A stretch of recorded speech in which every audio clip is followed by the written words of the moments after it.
అందరికీ నమస్కారం. ఈరోజు మనం చాలా రుచికరమైన బీరకాయ టమాటా రోటి పచ్చడి ఎలా తయారు చేయాలో చూద్దాం. ముందుగా బీరకాయను శుభ్రంగా కడిగి చిన్న ముక్కలుగా కట్ చేసుకోవాలి. అలాగే టమాటా ముక్కలను కూడా కట్ చేసుకోవాలి. పచ్చిమిర్చి తొడియాలు తీసి పక్కన పెట్టేసేయాలి. ఇప్పుడు ప్యాన్లో కొద్దిగా నూనె వేసి పచ్చిమిర్చి అనేవి చక్కగా వేపేసుకోవాలి. ఇప్పుడు మనకి ఈ పచ్చిమిర్చి అనేవి వేగిపోయాయి కదా, వీటిని మనం ఒక చిన్న ప్లేట్లోకి తీసేసుకొని పక్కన పెట్టేద్దాం. ఇప్పుడు మనము మళ్ళీ అదే ప్యాన్లో ముందుగా కట్ చేసి పెట్టుకున్న బీరకాయ ముక్కల్ని వేసేస్తున్నాను. ఇప్పుడు ఒకసారి చక్కగా కలిపేసుకుందాం. మనకి ఈ బీరకాయ ముక్కలు అనేవి మెత్తపడే వరకు స్టవ్ మీడియం ఫ్లేమ్లో పెట్టి మధ్య మధ్యలో కలుపుకుంటూ ఉడకనివ్వాలి. చూడండి, బీరకాయ ముక్కలు అనేవి ఉడికిపోయాయి కదా. ఇప్పుడు ఇందులోనే నేను టమాటా ముక్కలు కూడా వేసేస్తున్నాను.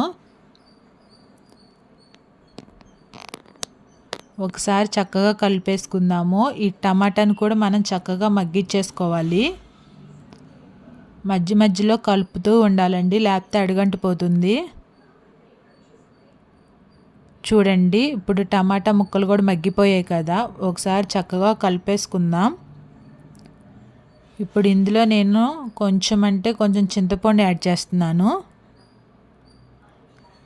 అంతేనండి. ఇప్పుడు మనకి ఈ బీరకాయ టమాటా ముక్కలు అనేవి మగ్గిపోయాయి కదా. ఇప్పుడు స్టవ్ ఆఫ్ చేసి చల్లార్చుకుందాము. అందులో నేను రోల్ని శుభ్రంగా కడిగేసుకున్నానండి. ఇప్పుడు ఇందులో నేను పచ్చిమిర్చి వేస్తున్నాను. ఇప్పుడు మనము ఈ పచ్చిమిర్చిని మెత్తటి పేస్ట్ అల్లే నూరుకోవాలి. చూడండి, ఇప్పుడు నేను చూపిస్తున్న విధంగా నూరేసుకోవాలి. ఇప్పుడు ఇందులోనే మనము ముందే చల్లార్చుకున్నాం కదా బీరకాయ టమాటా ముక్కల్ని కొంచెం వేసుకుంటూ నూరేసుకోవాలి. ఒకేసారి వేసి నూరుకుంటే కొంచెం చాలాసేపు పడుతుందండి ముక్కలు నలగటానికి. అదే ఇలా కొంచెం అయితే నూరుకోవడం కూడా చాలా ఈజీగా ఉంటుంది, మనకి ఫాస్ట్గా అయిపోతుంది. చూడండి, మనకి పచ్చడి అనేది చక్కగా నలిగిపోయింది కదా. ఇప్పుడు ఇందులో నేను వెల్లుల్లిపాయ రెబ్బలు అలాగే జీలకర్ర వేస్తున్నాను. ఇప్పుడు మీ దగ్గర గల్లుప్పు ఉంటే ఇక్కడే యాడ్ చేసుకొని నూరేసుకోండి. ఇప్పుడు నా దగ్గర గల్లుప్పు లేదు కాబట్టి ఇప్పుడు నేను టేస్ట్కి సరిపడా సాల్ట్ యాడ్ చేసుకుంటున్నాను. ఇప్పుడు ఒకసారి మనం పచ్చడికి పట్టేటట్టు చక్కగా రుబ్బేసుకుందాము. అంతేనండి, మన ఎంతో టేస్టీ బీరకాయ టమాటా పచ్చడి అనేది రెడీ అయిపోతుంది. దీన్ని ఇంకా ఎక్స్ట్రా ఫ్లేవర్ కోసం మనము తాలింపు వేద్దామండి. ఇప్పుడు స్టవ్ ఆన్ చేసి ప్యాన్ పెట్టి ఆయిల్ వేసి, ఆయిల్ హీట్ అయిన తర్వాత తాలింపు గింజలు, ఎండుమిర్చి, కరివేపాకు వేద్దాము.